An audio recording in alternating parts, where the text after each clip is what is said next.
Hello and welcome to StudyIQ. I am your friend Rahul Saigaonkar. I hope you're all in good spirits and I hope that your preparation is going as per the schedule. Today we'll continue our discussion on modern Indian history and we'll continue where we left off in our previous lecture, the consolidation of British rule in India. Today will be the part 3 and today's discussion will predominantly focus on how the English subjugated the Marathas. Now before this discussion, what have we understood? We understood that English came as traders. They had a lot of competition. There was stiff competition between different European powers. The English fought the Portuguese, the English fought the Dutch, the English fought the French, and eventually prevailed. Now, in front of the English, there were the Indian dynasties or Indian kingdoms. And in the previous discussion, we spoke about how the British consolidated or gained power in Bengal. We spoke that Bengal was a very affluent province. Based on the profits of Bengal, now the British sought to subjugate more and more areas. We also saw how they subjugated the state of Mysore, how they defeated Hyder Ali, later on Tipu, and eventually signed a subsidiary alliance with the state of Mysore, where they re-established the Wadiyar rule in a small area in Mysore, but all the other areas were captured by them. Today, we'll continue our discussion. We'll understand about the Marathas and what would be our future plan of action. After this lecture, we'll discuss consolidation of British rule in another two parts, part 4 and part 5. Now, in the part 4, we will talk about the northwestern region. We'll discuss about how the British conquered Sindh. Why I have planned lectures like this? So that you understand how, bit by bit, the British conquered territories of India. First was Bengal, very affluent region. Next was the Deccan region. Next was the Maratha region, and then Sindh. Again, in many areas, the fight went on simultaneously. For example, when the British were conquering the state of Mysore, I told you when they were conquering state of Mysore, they had different allies. British allied with the Nizams.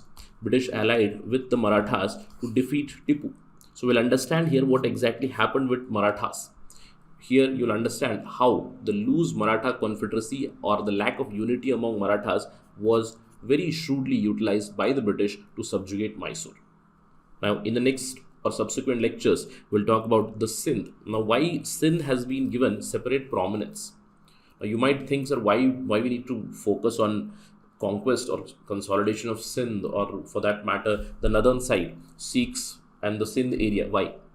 See, there was a big threat from outside, a threat from Russia. Tsarist Russia was expanding, and mostly because of the Russophobia, the British fought wars in Afghanistan. Later on, they slowly and steadily conquered the Sindh and the areas towards northern India. So this would be discussed in the subsequent chapter, and there would also be a part 5 where we'll specifically talk about the policies, the policy of ring fence, the policy of subsidiary alliance, and the doctrine of lapse, right? So that would be the agenda going forward. And in today's lecture, we'll talk about the Marathas or the conquest of Maratha Confederacy by the British. Now, to get to know the information about that, stay with me on StudyIQ. And if you're preparing for UPSC Civil Services examination or State PSC examination or any other exam, just visit studyiq.com. You can also download our app from Google Play Store to get to know all the details about us. And do not forget to use the code Rahul33 whenever you buy any code. Normally on StudyIQ, you get 30% discount, but using this code, you will get a huge discount of 33%. So do not forget to use this code. Right. Let's begin. Let's begin with a short recap of what we have established till now. As I told you, the English, they came as traders. So they set up their trading posts. They set up in Surat, Bombay, Madras, Calcutta. They had 3 centers. They had Calcutta center, they had Madras center, they had Bombay center. So in 3 different locations, they consolidated their power. I told you that they defeated the other European powers one by one. What happened? They fought the Mughal Empire also. When Aurangzeb was ruling, the British did not conquer too much of territory because they lost very badly in 1690 because of the adventure by Josiah Child. For the next 50 years, the British, they recouped, they rejuvenated, and then slowly and steadily started the conquest of India. In the previous lecture, we understood how they captured Bihar and Bengal, Bengal and Odisha for that matter. Battle of Plassey, Battle of Buxar. They laid the foundations of the British rule in India. We have understood that. Later on, we also spoke about the Northern Sirkars, how Northern Sirkars were handed on the platter to the British by the Nizam of Hyderabad. In the previous discussion, we spoke about how Tipu Sultan of Mysore was defeated. So once Mysore was defeated, there was a small territory of Wadayars which was given, and they also had a subsidiary alliance signed with it. That means there was a princely state of Wadayars in Mysore, but Madras slowly and steadily consolidated more and more power. So the next target for the British was this Maratha confederacy. Marathas at one point of time, if you look at this particular date, 1798, they had huge areas under their power, right? The central India, the western India, large parts of northern India, and even towards the western Ghats. They had many areas under them. So, what is the story? How British conquered the area slowly and steadily and reached to this level in 1856? Because if you look at this particular map, again, you have some dominions. There is Nizam's dominion, but this Nizam had signed subsidiary alliance with British.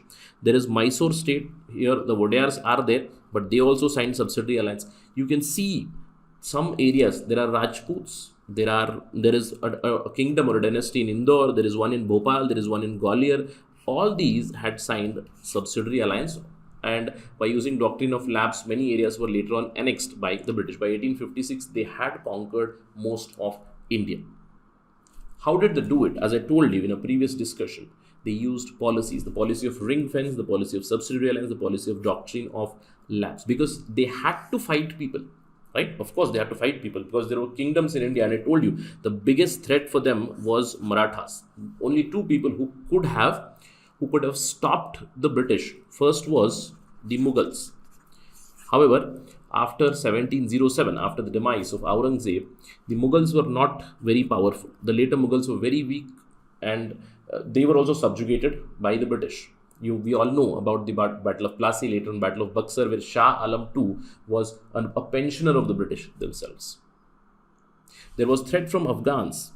For that, they used policy of ring fence. There was a threat from French also, especially from Mysore, not just from Mysore, or because Mysore had closeness with the French, but many other Indian kingdoms also tried to grow closer to French. You can give example of Marathas also. They also had good relations with French. And there was a threat of Russians from the northwestern frontier, which we'll speak about in the next class. But today, we'll try to understand how the Mughals ended the threat of Marathas, because, how the British ended the threat of Marathas, because the British had already, I would say, almost finished the Mughals. The next threat for them was Marathas, who were gaining more and more power. After the decline of Mughal dynasty, the Maratha confederacy rose to prominence. In fact, I would say by this time, in the 18th century, the most important power in India was actually the Maratha confederacy itself. The Marathas' rise was very prominent in the 18th century. How did the British subjugate these Marathas? Let's try to understand that. But before we begin that discussion, there is an eternal question by aspirants, right? Whenever they read history, they ask a question, sir, whenever I prepare this, especially the consolidation part, there are so many names, there are so many wars, there are so many treaties, and I don't want to remember these facts. Too many things, they are very volatile, and many times I do get confused. So what do I tell the students? What do I advise them? Is, see, in other subjects or in general, whenever you read something, you go for a bottom-up approach, right? Bottom-up approach means you focus on the basics, you get the basic ideas, and then slowly and steadily build on your knowledge. Of course, with history also you are supposed to do that, but for exam, right, from UPSC perspective, from the state PSC perspective, I would advise you to go for a rather top-down approach for history. Top-down approach means understand the bigger picture, focus on the overview, and then reach down to note down whatever wars or whatever treaties or whatever personalities that are essential for you, very important for you. All right. So do not focus on too many names. Just focus on some of the important events, like the Battle of Plassey, like the Battle of Buxar. Here we want to talk about the Anglo-Maratha Wars. Try to understand what happened. Now, you don't need to focus too much on data. You just need to understand how many wars happened. For example, there are 3 Anglo-Maratha Wars. And what happened in each war? In the first Anglo-Maratha War, the Marathas were more or less equal with British. But in the second and third Maratha Wars, their power was declining already, and the English, everybody knew that the English conquest is going to be complete. Now you need to understand what happened during these wars. How did the British use the weakness of Marathas? What was the problem with the Marathas? They could have challenged the British, but why couldn't they? What was the problem? And then focus on some of the details. Now, for example, I've given here some details or some names of kings and the Peshwas that are very relevant. After that, you don't need to focus too much on too many names.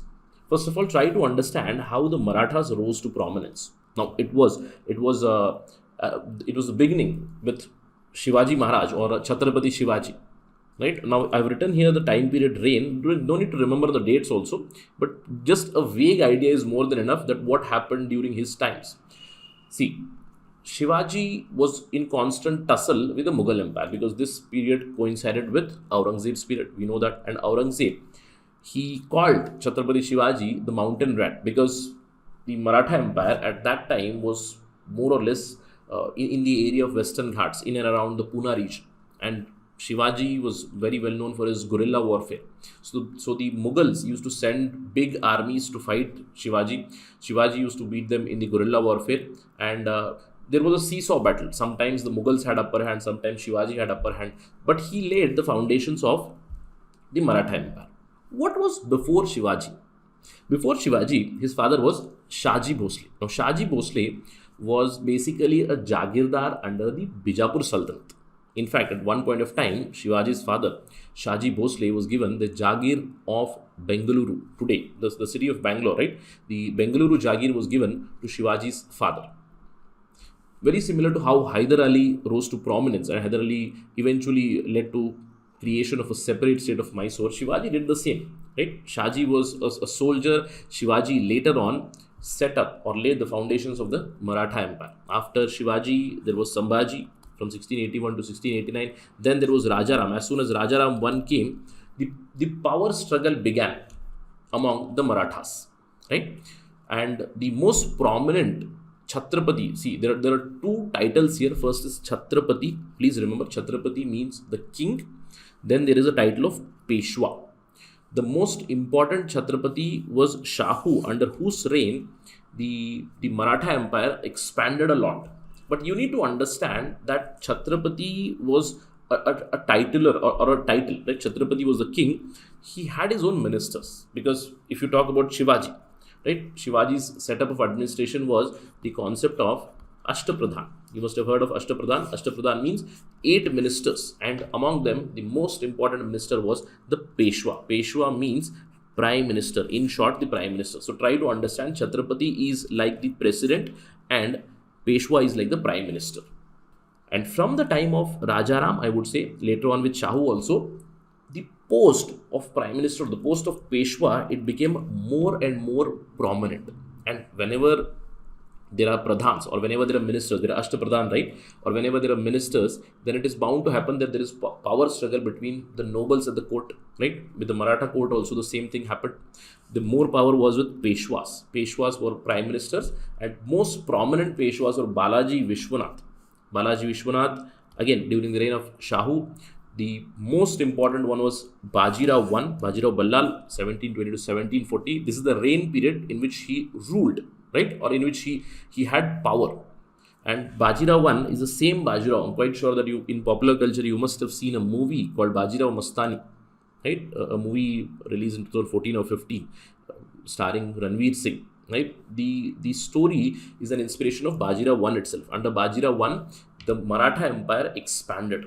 After Bajirao I, another Peshwa, Balaji Bajirao. Two of these people, Balaji Bajirao and Bajirao Ballal, both of them, they took the Maratha Empire to the zenith. Again, under the name of Chhatrapati. Initially Chhatrapati Shahu, later on Chhatrapati Rajaram. But slowly and steadily, once Bajirao I and Balaji Bajirao's reign ended. Why I am using the term reign? Because these were the de facto rulers. Yes, The titular or the titular ruler was, of course, the Chhatrapatis, but the real power resided with the Peshwas. And titular rulers were Marathas, caste Marathas, and Peshwas were Brahmins, right? So, being a Brahmin also, they started this aggressiveness or assertiveness to show the Kshatriya trait, right? So, eventually, after these two people, Bajirao 1, Balaji Bajirao, Madhavrao 1, he tried, please try to note the date here, 1761. It's a very, very important date, the Battle of Panipat 3. In 1761, Madhavrao 1 started the rule. He tried to reconsolidate, because we know in 1761 what happened. The Marathas were more or less, I wouldn't call it annihilated, but Marathas' might was broken by the Battle of Panipat. The defeat at the hands of Ahmad Shah Abdali, it weakened them.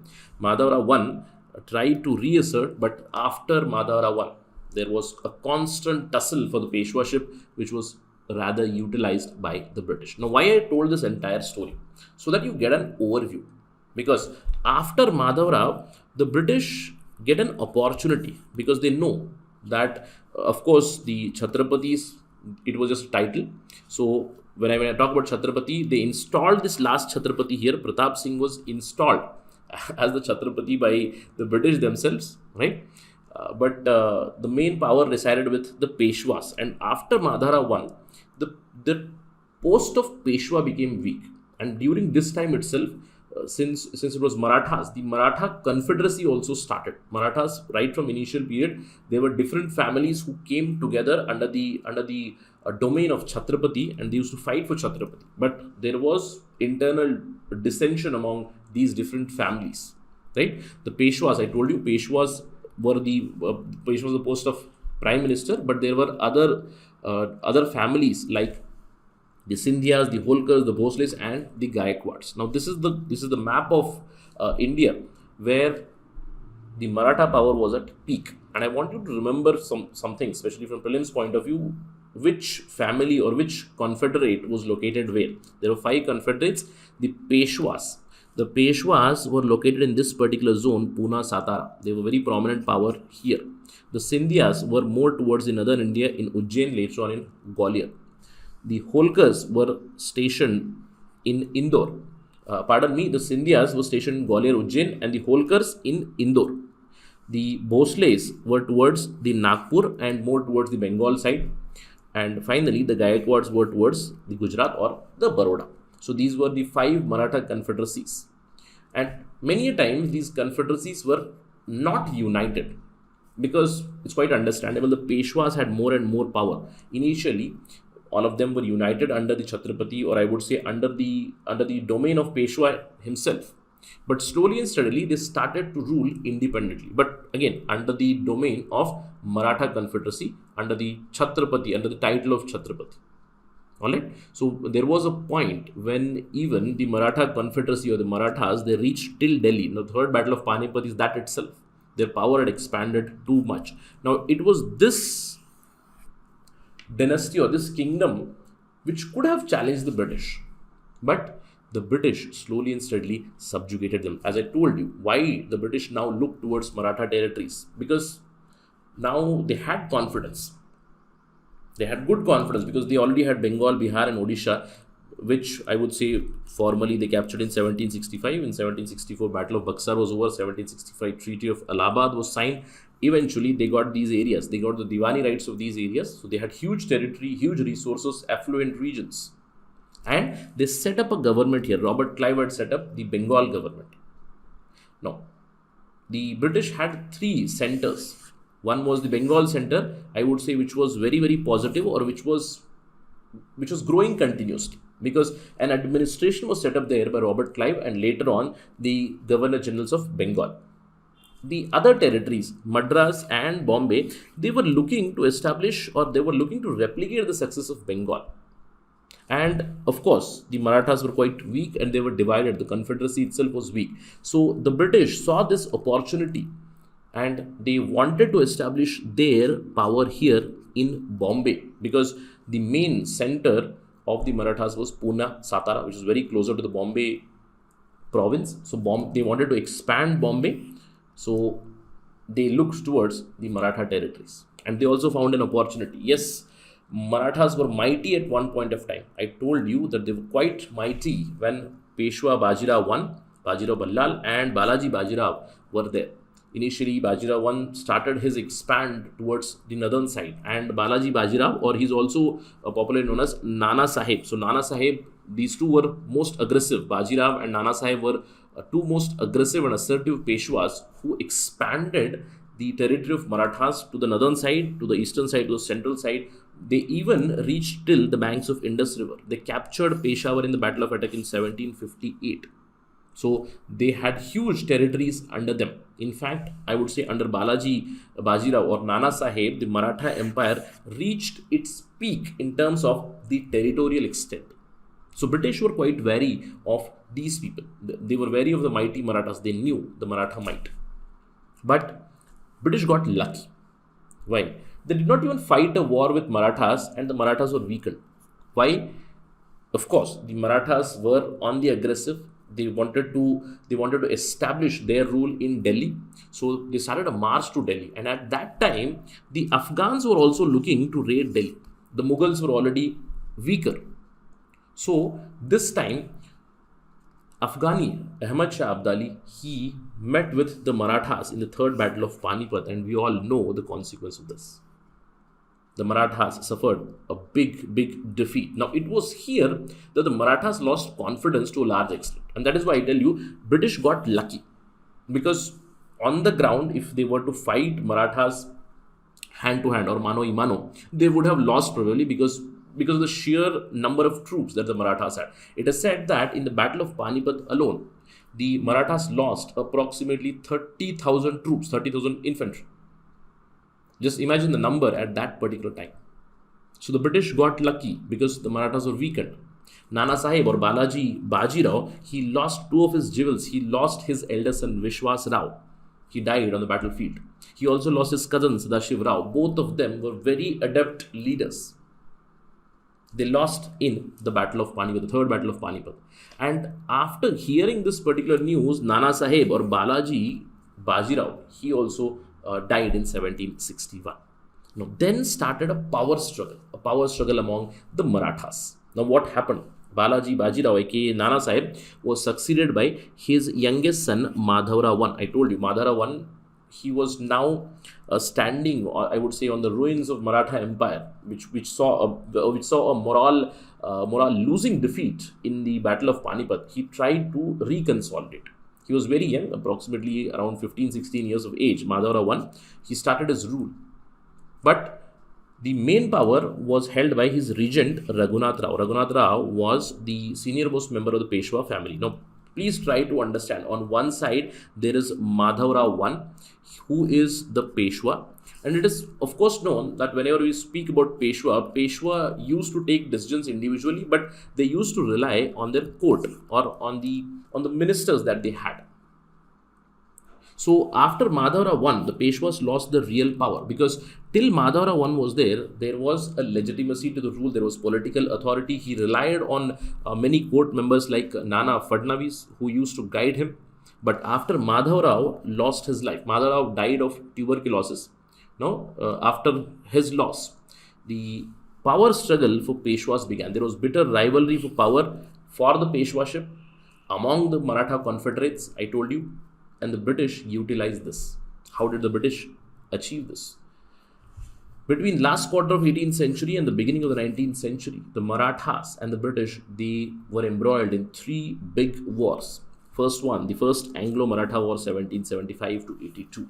Second Anglo-Maratha War 1803 to 1805, and third, and just to give you an insight, what do you need to know? See, in the first Anglo-Maratha War, I would say it was a status quo, meaning the Marathas and the British more or less were equal. But try to understand, during this particular period, the British were quite ambitious since they had defeated the Mughals. in the Battle of Buxar, they defeated the triumvirate of the Mughals, of the Awadh state and the Bengal state. Now they had confidence. They were not willing to accept defeat at any cost. Even if they were defeated by Marathas in the first battle, then they came again with a bigger force, and eventually a status quo, a stalemate was seen through the Treaty of Salbai. But the second and the third Anglo-Maratha wars, I would say they were rather minor ones. The second Anglo-Maratha war, it may be a little prominent, but the Marathas, they got further weakened. The British gained the upper hand, and in the third Anglo-Maratha war, the Marathas, more or less, they were finished. In English, and the British became a most prominent power here. Let's try to understand what exactly happened. As I told you, in the first Anglo-Maratha war, why the war started, or why the British started to involve themselves in the Maratha politics. Now, we all know the big problem with respect to succession. Now, this was the thing which was used by the British very shrewdly, not just here, but many places. We all know how the British conquered Bengal. They used the same concept here, right? After Ali Verdi Khan, there was Siraj-ud-Dawla. After Siraj-ud-Dawla, who? So, they used this title of Nawab in Bengal. Very similarly, they used the title of Peshwa here in the Maratha territories. In the first Anglo-Maratha war, which went on from 1775 to 1782, the British utilized this power struggle among the Marathas for Peshwaship. After the death of Madhavrao I in 1772, I told you he died of tuberculosis. At that time, there was no cure to TB. So, his brother Narayan Rao succeeded for Peshwaship. And we all know, when Madhavrao I was there were already two factions in the court. One, the Peshwa Madhavrao I, who was supported by many ministers, and the other one was towards Raghunath Rao, right? Raghunath Rao, his uncle. So he also wanted power. So there were already two factions which developed. In fact, Madhavrao I had put Raghunath Rao I in house arrest in Shaniwarwada because he was hungry for power, right? So when Narayan Rao became the Peshwa, it was quite obvious that Raghunath Rao saw this as an opportunity, and he got Narayan Rao assassinated. He basically killed Narayan Rao, and he proclaimed himself to be the next Peshwa. Now there began a power struggle for Peshwaship. Technically, Narayan Rao should have been the legal Peshwa, but he was killed and the power was usurped by Raghunath Rao. The other ministers and the people, they rallied behind a successor. They wanted a successor now. So Narayan Rao's widow, she gave birth to a son. She gave him the name of Savai Madhavrao on the name of the grandfather, Madhavrao. They gave him Savai Madhavrao. Savai means 1.25. That means, in Hindi we call it Sava, right? 125% of Madhavrao I. And she claimed that he was the legal Peshwa. And she was able to rally the support of many ministers. Prominent among them was Nana Fadnavis. So Nana Fadnavis, he named the new Peshwa, the infant Savai Madhavrao as the new Peshwa. So there were two Peshwas now, technically. One, Raghunath Rao, who called himself the Peshwa. There was one child Peshwa who was supported by the regent Nana Fadnavis. So power struggle began. So whenever there is a power struggle, somebody had to go to the British because they were supporting people. They were supporting these dynasties. Now we know that, right? When there was power struggle between Nana Fadnavis and Raghunath Rao went to British. Now he went to British where? He went to the Bombay province. He went to the Bombay Council.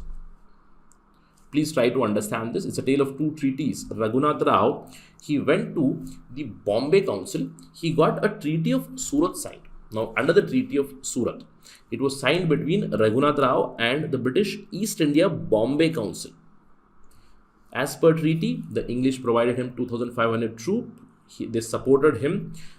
In return, Raghunath Rao, he ceded Salsette and Bassein to British. And this Bombay Council, they more or less accepted Raghunath Rao as Peshwa. Now, as a counter to this, Nana Fadnavis, because there was a huge territory toward the Bhosles were also supporting Nana Fadnavis, they reached the East India Company towards Bengal. And the East India Company Supreme Council in Bengal, they finalized a Treaty of Purandar, an agreement between Nana Fadnavis and Warren Hastings. At that time, Warren Hastings was the Governor General. And they said Savai Madhavrao was a new Peshwa, and the Marathas accepted that they are not going to recognize or they are not going to collaborate with French in India. British, yes, they kept Sansad with them according to the treaty. Bassein was given back to Marathas. So there were two treaties, two power struggles. One, Raghunath Rao, and other side, I would say, Nana Fadnavis. So the power struggle is bound to happen. And to complicate the matters further, there were two provinces also involved. There was Bengal province, there was Bombay province, who had anti-views, because the Bengal province or the Bengal council, they rejected Treaty of Surat, they signed Treaty of Purandar, where they held that the Savai Madhav Rao would be the Peshwa. So power struggle began. What happened?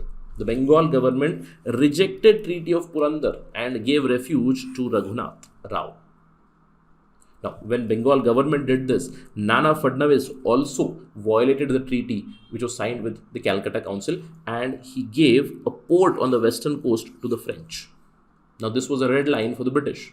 In fact, I would say this united both the Bombay Council as well as the Bengal Council.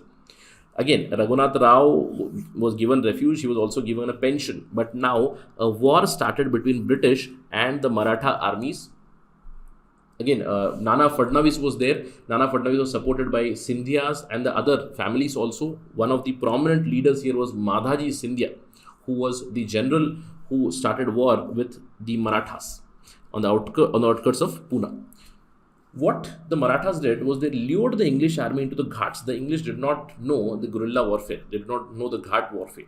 They were quite powerful on flatlands or the plains. But as soon as the Ghat fight began, they were lured into the Ghats, and the Marathas, they surrounded the British from all the sides and they attacked. Eventually, the English surrendered. They had to sign a very humiliating Treaty of Vadgaon. Now, under the Treaty of Vadgaon, whatever territories were acquired by English since 1775, they were to be returned to the Marathas. No, this was the upper hand to the Marathas. But as I told you, the British were not going to back down. The British knew, because at this time, if you just look at this particular time period, 1775 to 82, they knew that they could play one power with the other power. Meaning, the British now allied with the other forces like the Nizam's forces, sometimes with Hyder Ali. The allegiances and the loyalties, they used to change constantly. So, Warren Hastings, the Governor General of Bengal, he rejected Treaty of Vadgaon and sent a bigger force. He sent a bigger force with Colonel Goddard. Colonel Goddard retaliated by capture of Ahmedabad, later on capture of Bassein. There was some sort of a stalemate. Ultimately, Madhaji Scindia was also defeated at Sipri. So, a treaty was signed to end this war, because the war went on for years now. And even the state of Mysore was also involved here, right? So, what happened? Scindia proposed a new treaty where there was some sort of a stalemate or a status quo between Marathas and the English. And the Treaty of Salbai was signed in 1782. Here, I would call this a rather stalemate or a status quo itself, because both got their territories back. For example, Salsette would continue as a possession of English, because what Nana Fadnavis had signed, the Salsette was given to British. Bassi was returned and restored to Marathas. Whatever territories were conquered since the Treaty of Purandar, including Bassi, they were given back to Marathas. So Marathas got back whatever their territories. Salsette was with the British. The English said that we are not going to support Raghunath Rao. Again, they gave him refuge, they gave him pension, but they said we are not going to support the cause of Raghunath Rao as Peshwa. But please remember, Raghunath Rao did not end his ambition of becoming a Peshwa here. It continued with his future generations also. Hyder Ali was also involved. Hyder Ali would return all the territories to English and to the Nawab of Arcot here. The English would enjoy the privileges for trade as before. We know that. And the Peshwas now agreed that they are not going to support, especially the French here. They are not going to support any European power. So it was some sort of a stalemate between the Marathas and the English. Although the English suffered in Talegaon, right? They signed the Treaty of Vadgaon, but they retaliated again and maintained that status quo, more or less equal power with the Marathas. But very soon, the Second Anglo-Maratha War was to start. If you see, in another 10 to 15 years, the English regrouped, the Marathas also regrouped, and within Marathas, there was a constant power tussle also which continued. But Second Anglo-Maratha War began in 1803, 1805, and it was more or less as the first war had started. Why? Again, a power struggle started between the Marathas for the Peshwaship. What happened this time in 1795? Peshwa Savai Madhavrao, right, who had support of Nana Fadnavis, he committed suicide. Who became the next Peshwa? Again, as I told you, Raghunath Rao was looking for an opportunity. Now he made his son Bajirao II the Peshwa. Bajirao II, now here, I would say he usurped the power, usurped the Peshwaship, and his chief minister was again Nana Fadnavis. There were bitter rivalries, there were dissensions in the court itself, and these dissensions, they provided English with an opportunity now to meddle. Add to this, Nana Fadnavis, a very prominent minister under the Peshwas, he died in 1800. This gave British an added advantage. So what happened next? Again, I would say history repeated. What happened? The new Peshwa, Bajirao II, he had constant tussles or constant quarrels with the other families, because I would say he was not, he did not have the political authority or political legitimacy. He was not supposed to become the Peshwa, but he became Peshwa. So in this bitter rivalry and conflict, he got Vithuji Holkar, an individual from Holkar family, murdered. Now this started a fighting among the Maratha confederates first. As I told you, the British were not even involved initially. How it started? It started as a power struggle. The Marathas were fighting among themselves. So the Holkars now retaliated. The Holkars now started an attack on the Peshwas.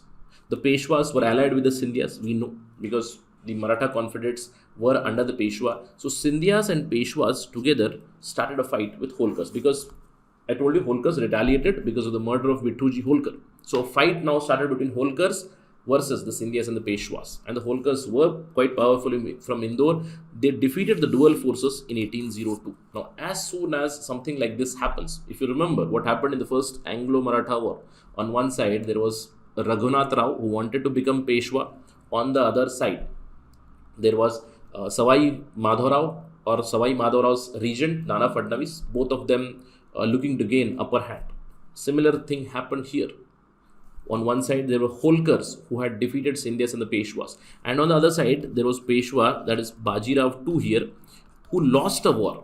Now, what would he do? He went to British to take refuge. He went to British to get some support.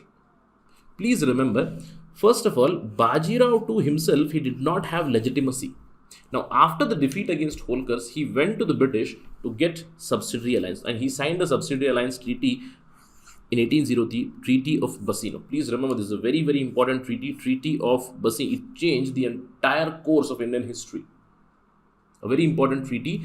Under this treaty, what happened? The British came to the aid of Bajirao II. The British were more powerful. They defeated the Holkars.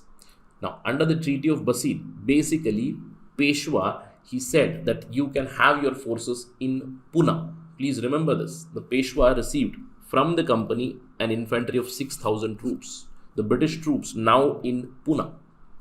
Peshwa also ceded many territories under the Peshwaship to the British, which had to yield a revenue of approximately 26 lakh. He also ceded the city of Surat. Peshwa also gave up Chauth. Chauth was a tax which they used to collect from the Nizam's dominion. He gave up the claims of the Chauth. Nizams were allied with the British, we know that. Finally, out of this Treaty of Basino, Marathas basically became British vassals. That means in Pune, now the British forces would be there as part of subsidiary alliance which was signed. Please remember, this Treaty of Basino, it is very, very important. Many historians have called Treaty of Basino as the key to the British. Now, what happened after the Treaty of Basino was signed? All the other families, the prominent Maratha confederate families, they began to rally. They saw that the Peshwa basically surrendered to the British. They saw this as a loss of pride. Now, they considered a subsidiary alliance as a humiliating treaty because the British were now in the Maratha territory in Pune, a very important center, very close to Bombay. They were already very powerful towards the Madras side. They had their presence in the Nizam side. So everywhere now the British troops were gathering slowly and steadily. So the Marathas families, they understood that this is a threat to their survival itself. So the Scindias and the Bhosles, they allied together. They started a war with the British over this subsidiary alliance. Basically, they questioned the legitimacy of Peshwa. The British were very powerful by this time. First, they defeated the Bhosles and signed a treaty of Degaon. Then they defeated the Scindias, signed a treaty of Surji and Changaon. Then they defeated the Holkars, because Holkars also later on attempted to thwart the British by rallying some Maratha Sardars behind them. But they were also defeated in the Treaty of Rajpur Ghat. And after all these treaties, all of them, the Bhosles, the Scindias, the Holkars, they were forced to sign subsidiary alliance. So I can say more or less in the Second Anglo-Maratha War itself, the Marathas were almost over, but they still remained as a power. They still had their princely states because they had signed subsidiary alliance. So what happened here? Why the historians say that Treaty of Bassein was very, very significant. In 1803, the British more or less had defeated the Marathas. Why? Many historians say that Treaty of Bassein, it actually gave the key to India. Although this might be a little exaggerated because the British had to work hard still. But what happened here? The British were very smart. They signed a treaty with a Peshwa who lacked political legitimacy. That means the Marathas were supposed to rally. The gains that the British made out of this were quite immense. They took this opportunity where they knew that they were signing a big treaty with an illegitimate Peshwa, Bajirao II. But now they had the provision of keeping their forces in Pune. Now, if you just look at India at that particular time, Bengal was already conquered. Mysore, by 1799, they had defeated Tipu Sultan. That means Madras province was very prominent. Mysore was relegated to a small princely state. There was Nizam state here, which was already under the British domain itself. So a subsidiary alliance signed here, a subsidiary alliance signed here. This is already Madras where they had power. And in Lucknow also, they had their presence through subsidiary alliance. Finally, when Bajirao II, the Peshwa, he signed a subsidiary alliance, he gave the force presence here in Pune. That means they had a lot of power concentrated in this region. Now, if the Bhosles came from this side, they can fight. If the Scindias came from this side, they can fight. If the Holkars came from this side, they can fight. Immediately, they can mobilize forces anywhere. That was the significance. Now, quickly, within a couple of days, now they can mobilize the forces and they can attack anybody. If any Maratha confederate came to challenge them, they could have defeated them very easily. And we saw they did defeat them quite easily. In 1803 itself, Bhosles and Scindias were defeated. Later on, when the Holkars came, eventually they were defeated in 1806. And all of them, they had to accept subsidiary alliance. That is why many historians do say that Treaty of Bassein, it gave the key to the English. It gave the key to India. English got the key to India. But again, this is quite an exaggeration, because not just because of a single treaty, they got India or they got Maratha territories on a platter. No, they had to work hard, but they had advantage. More or less, they defeated the Marathas in the Second Anglo-Maratha War itself. The Third Anglo-Maratha War was, I would say, minor affair. It was not even comparable to the first two wars. What happened in the Third Anglo-Maratha War? Now the British wanted a reason to attack the Marathas because they wanted to annihilate them. And the British got it. The British, even now, they were basically the East India Company. The Governor General of Bengal was Warren Hastings. He had imperialistic designs. And a bigger blow came to the East India Company when the Charter Act of 1813 was brought. When the Charter Act came, this ended the monopoly of East India Company over China. Except for tea, they lost their monopoly. So what East India Company was looking for? They were looking for more territories, more business. Basically, they were looking for more money. They were looking for more business. And anybody who threatened their business, they were bound to attack them because they were on the ascendancy, they had power. They were brimming with confidence. One of the reasons that they found was the Pindaris. Now, see, the Pindaris were people who were made up of many castes, many classes, I would say mostly tribal people. They were attached with Maratha armies as mercenaries for a very long time. But as the Marathas became weaker, the Pindaris, they lost their regular employment. Now, for their own survival, what they did, they started plundering the territories. And many times they also plundered those territories which belonged to the English East India Company. Now, this aggravated the British. This created a problem for the British. British wanted a reason also. So, Warren Hastings, he sanctioned an attack on the Pindaris. And please remember, these Pindaris were under the territories of Marathas. That means the princely state of Holkar, Scindias, wherever the Maratha territories were there, they were stationed there. They were inside the Maratha territories. Without even asking the Marathas, Warren Hastings sanctioned a threat or sanctioned a war on the Pindaris. And the British also charged Marathas that they were giving shelter to the Pindaris. The Pindaris were, of course, annihilated. They were finished. But what happened? I told you the Second Anglo-Maratha War was a very minor affair. Warren Hastings' attack on the Pindaris within the territory of Marathas was considered as a transgression of their sovereignty. Now, what happened? Once again, the Marathas called a war cry. They started to rally behind one leader. And who was the leader? Now, the so-called illegitimate Peshwa was still there. Bajirao too, he had signed subsidiary alliance, but now he was repentant. He understood the real nature of the British. He understood under subsidiary alliance, he had no real power. So he broke the subsidiary alliance agreement and started to rally other Maratha Sardars. Yes, under the name of Bajirao too, the other Maratha confederates also supported him. The Scindias supported, the Holkars supported, but eventually the British finished everybody. The British, by this time, they were very, very powerful. That's the mistake that most of the Indian rulers did. What they did was, they did not understand that they were getting into a treaty, or I would say they were getting into bed with a monster, British. They were signing a treaty or an agreement with a Frankenstein monster. Once you allow the subsidiary alliance, once you allow the troops at your place, then you realize that this was a mistake. It was too late. That is what happened with the Marathas also. The British defeated the Peshwas in Khidki, the Bhosles in Sitapuldi, the Holkars in Mahidpur, one by one. Again, they signed different treaties, Treaty of Pune, Treaty of Gwalior, Treaty of Mandsaur. Again, they were allowed to rule.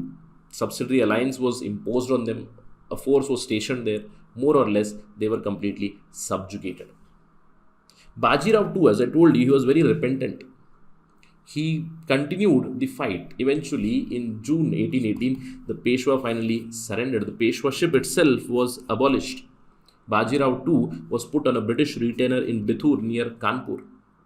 And I told you, Pratap Singh, a small lineal descendant of Shivaji, he was made a Chhatrapati, and he was given a small principality of Satara. Out of the Peshwa's dominion itself, Pratap Singh was made the Chhatrapati and he was given the power. I would say a puppet ruler under the British, puppet Maratha ruler under the British. What happened? This brought down the curtains on one of the biggest dynasties. After the Mughals, one of the biggest dynasties in India. The Marathas were quite formidable at one point of time under Bajirao Ballal and Balaji Bajirao. The Marathas reached their zenith. They reached towards the Sindh. They captured Peshawar. They captured most of the parts of northern India, western India, central India. They reached to the gates of Bengal also. But now they were relegated. Now they were subjugated. They finished. The story that began with Chhatrapati Shivaji in 17th century, it now ended in the 19th century, where the Peshwa himself was put on a retainer by the British. Now, this marked the end of a very promising empire which could have challenged. As I told you, there were two people who could have challenged. The Mughals already gone, the Marathas now gone. The ground was very much open for the British now to conquer entire India. That is what they did. Alright? Now, this was about the conquest of Marathas. In the next lecture, we'll obviously understand how they captured Sindh and other areas. There, we'll understand something about the British Russophobia, or the threat of the Russians, which led them to capture areas of Sindh. But let's end our discussion by understanding some other things.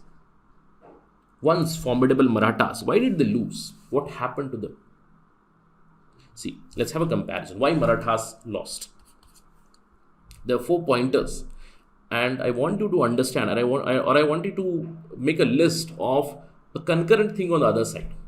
The Marathas lost because of 4 main reasons. First one, the leadership deficit, or the constant quarreling among themselves. The leadership deficit, as I told you, after Bajirao Ballal and Balaji Bajirao, The Peshwaship, they could not provide an able rule. To some extent, even Madhavara I, he tried to consolidate the Maratha Empire, or I would say salvage the Maratha Empire, whatever was left out after the third battle of Panipat. But after Madhavara I, there was no able leader. In fact, there was constant tussle within the Maratha fold. Now, when you create a parallel chart for the British, you'll understand their strengths. Now, whatever weaknesses of Marathas were there, they were actually the British strength. Now, here the leadership for the British was provided by many able leaders. Right? There was Arthur Wellesley, there was Warren Hastings, there were different generals and captains who were there in these wars, although they had their setbacks. For example, the war in Talegaon, they were encircled. They had to sign a treaty of Vadgaon, but they again came back with a bigger force. They did not budge down. They had good leadership. The next thing is Marathas themselves were a loose confederacy. I told you, there were Holkars, there were Scindias, there were Bhosles, there were Peshwas. Constant tussle among themselves. So a loose confederacy against a British Empire. Again, you can argue with me that the British were also quite loose, because on one side there was Calcutta, on one side there was Madras, on one side there was Bombay, but there was some sort of a common authority, the British Parliament. For example, the Charter Act scheme, the British government was overseeing them. Yes, there were initial dissensions between the Supreme Council of Calcutta and the Bombay government, especially during the first Anglo-Maratha War.